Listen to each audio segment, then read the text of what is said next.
Pourquoi? Pourquoi le défi de la santé publique, de l'éducation et de la politique alimentaire constitue un tout? Comme on le sait, la très brève déclaration présidentielle conjointe États-Unis-Russie sur la stabilité stratégique, présentée au monde par le président américain Joe Biden et le président russe Vladimir Poutine, comprend l'engagement commun qui dit « Aujourd'hui, nous réaffirmons le principe selon lequel une guerre nucléaire ne peut être gagnée et ne doit jamais être menée. C'est du point de vue de notre avenir un pas en arrière au bord du gouffre. Néanmoins, qu'une déclaration aussi évidente ait dû être faite montre à quel point le danger était grand et immédiat. Était immédiat? Tout porte à croire qu'il est encore. Parce que le côté positif nécessaire pour pouvoir assurer la paix fait toujours défaut. Ce qu'il faut changer, c'est la façon de penser et d'agir, principalement dans notre partie occidentale du monde. Cela signifie qu'il faut mettre de l'ordre dans nos affaires, ce qui est le but de cette conférence. Un document écrit par Lyndon LaRouche, la doctrine LaRouche, projet de protocole d'accord entre les États-Unis et l'URSS, avait posé ce défi. C'était en mars 1984. Depuis, l'URSS est redevenue la Russie. Mais 37 ans après 1984, la situation mondiale, non seulement ne s'est pas améliorée, mais a fortement empiré. Je cite, souveraineté inconditionnelle de chacun et de tous les États-nations n'est pas reconnue. Il n'y a pas de vraie coopération entre les États-nations souverains pour promouvoir des opportunités illimitées permettant de participer aux bénéfices du progrès technologique pour le bénéfice mutuel de chacun et de tous. À l'exception de l'initiative chinoise Une ceinture, une route, les routes de la soie, il n'existe aucun projet de civilisation. Le but de cette table ronde est d'expliquer pourquoi, quelle est l'épée de Damoclès financière, militaire et sociale suspendue au-dessus de nos têtes et qu'est-ce qui doit être fait pour s'en débarrasser. Les puissances occidentales ont permis aux banques centrales, les échangeurs de monnaie, qui sont les gestionnaires d'actifs financiers d'aujourd'hui, et leurs contrôleurs oligarchiques, de créer une impasse pour une humanité prise entre la destruction hyperinflationniste et l'effondrement déflationniste. L'hyperinflation n'est pas un accident, c'est un choix.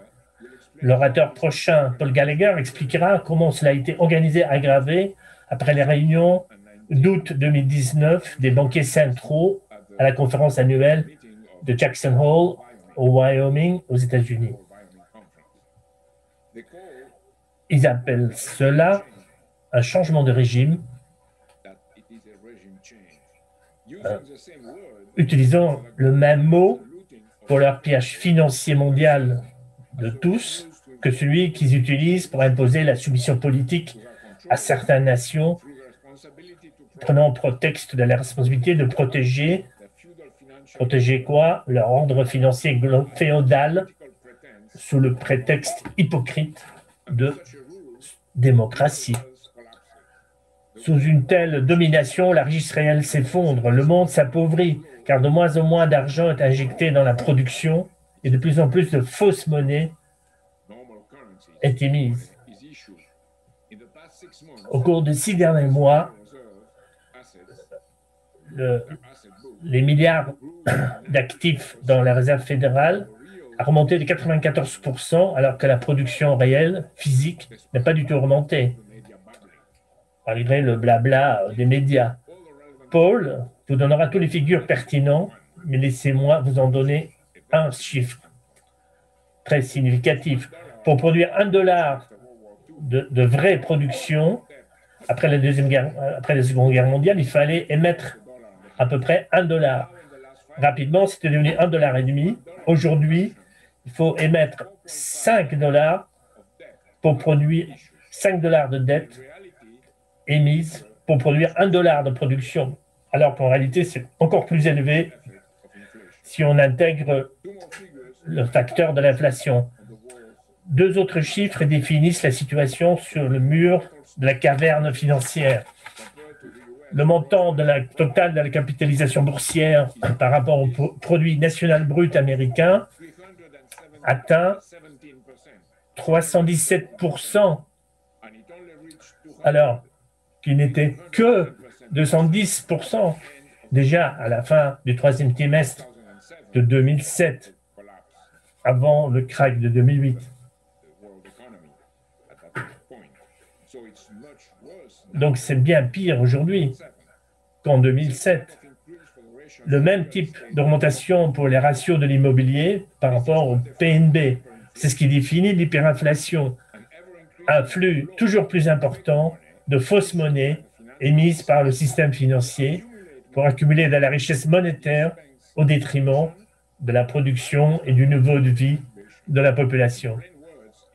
En clair, une accumulation primitive contre le bien commun et les générations futures. Paul vous montrera également comment Hjalmar Schacht, le ministre des Finances d'Hitler, a fait pour amener les nazis au pouvoir en Allemagne et comment il a imposé une austérité économique brutale. Mais cela ne suffisait pas. Cela aurait créé un mécontentement trop violent à l'intérieur du pays. Il fallait quelque chose d'autre pour soutenir la monnaie. La seule solution disponible pour Schacht et Hitler, c'était le pillage à l'extérieur des frontières, de piller les autres nations. Paul souligne qu'en 2 ans seulement, Schacht a fait passer la production d'armement de 2% du PIB allemand à 20%. Revenons maintenant à la situation des États-Unis aujourd'hui, pour faire une comparaison. On peut évidemment dire qu'il y a eu un accord bipartisan aux États-Unis pour voter. C'est un accord pour un plan d'infrastructure de 1200 milliards de dollars sur une période de 8 ans. Et que Biden et les démocrates essayent de faire passer un plan de 1000 milliards pour les ménages américains. Certes, il s'agit peut-être, c'est une dépense certainement nécessaire, mais en ce qui concerne les infrastructures, il s'agit surtout de rattraper le rattrapage économique et l'argent du Family Plan sera dépensé sans contrepartie de production physique réelle. Et cette politique s'inscrit dans une orientation vers le Green New Deal, la bulle de toutes les bulles financières. Par ailleurs, précisons 2 points. Le premier est que les dépenses militaires des États-Unis sont d'environ, selon les chiffres officiels, 740 milliards de dollars par an. Mais si on y ajoute les dépenses indirectes, on arrive à plus de 900 milliards. Ce qui veut dire quoi? Ça veut dire que 2 ans de dépenses militaires, 1480 milliards de dollars, les estimations les plus basses, sont bien plus que les 8 ans d'infrastructure. De plus, les innovations technologiques les plus avancées sont plutôt liées à la fameuse DARPA, the Defense Advanced Projects Agency, et au fonds d'investissement InQtel, contrôlé par la CIA. La Silicon Valley est depuis le début leur projet favori, basé sur le contrôle systémique des données et les datas. Globalement, le budget américain de la défense est supérieur à celui des 10 pays qui suivent derrière. Il est évidemment on peut dire que c'est exagéré de dire que la politique actuelle des États-Unis est consciemment celle d'un nouveau nazi, un Lebensraum nazi. Cependant, comme le soulignait Eisenhower en 1969, le complexe militaire industriel, ou mieux le complexe militaire financier, porte en lui de plus en plus une logique de guerre économique et commerciale à l'échelle mondiale qui peut dégénérer en une véritable guerre cybernétique puis nucléaire si elle est conduite à ses ultimes conséquences. Le facteur déclenchant serait le cerveau maléfique britannique, avec les 5 eyes, 5 œufs, le monstre aux 5 œufs, manipulant le muscle américain dans un conflit, un désastre pour nous tous. L'effondrement du système financier anglo-américain rendrait l'impossible possible.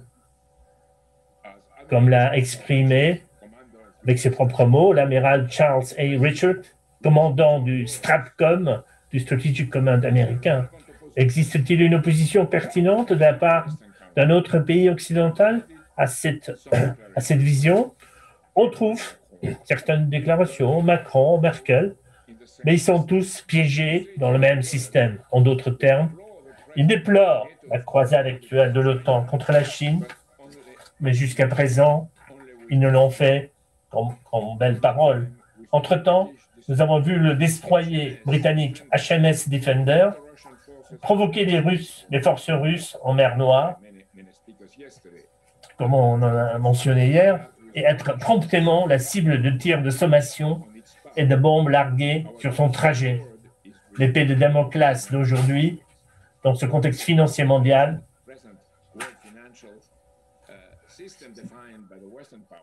défini par les puissances occidentales, l'épée de Damoclès est un autre Sarajevo qui peut arriver de ce type, conduiront à une guerre ouverte. Alors, revenons maintenant au titre de ma présentation. Pourquoi le défi de la santé publique, de l'éducation et de la politique alimentaire constitue un tout? Parce que pour créer les conditions de ce tout, il faut d'abord un changement de paradigme pour nous tous. Cela signifie, par exemple, accomplir ce que la Chine accomplit. Une hausse de l'espérance de vie en constante amélioration. Et à ce stade, la Chine est en avance sur les États-Unis sur ce point. Ce n'est pas très connu, mais c'est un fait. Eliezer Plarouche a maintes fois souligné qu'un système de santé pour tous est ce qui rendra possible la coïncidence des opposés. Dans ce contexte, la France et l'Allemagne, le Japon et la Chine, les États-Unis et la Chine peuvent travailler ensemble pour une cause commune, d'un principe supérieur. Dennis Small et les intervenants suivants expliqueront comment cela peut être accompli économiquement grâce au programme Larouche pour la survie de l'humanité, un Glass-Steagall à l'échelle planétaire pour mettre fin à l'hyperinflation et les autres mesures proposées par Larouche. Mais je vous préviens, Microsoft et ses sponsors financiers préparent déjà ce qu'ils appellent un Hub Health pour contrôler les données de chaque personne sur Terre. Cela pourrait être une bonne chose si l'intention était de créer de meilleurs soins. Mais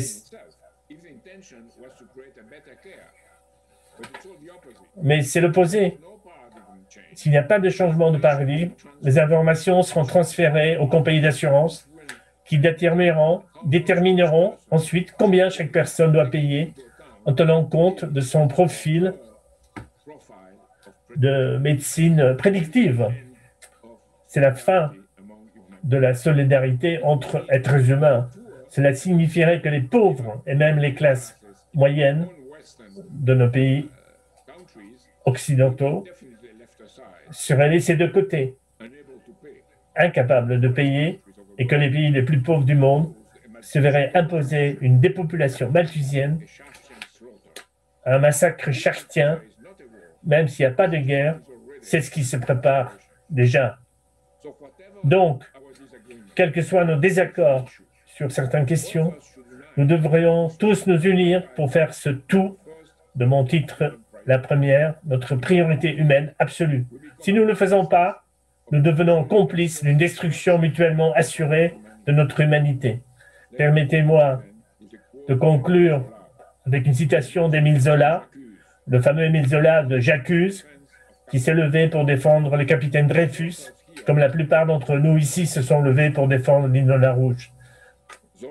Zola a dit « Lorsque l'avenir est sans espoir, le présent prend une amertume ignoble. » Amenons enfin le meilleur et la chose la plus saine de tous les futurs possibles, et notre présent et notre tout deviendra une source de joie pour tous. Merci.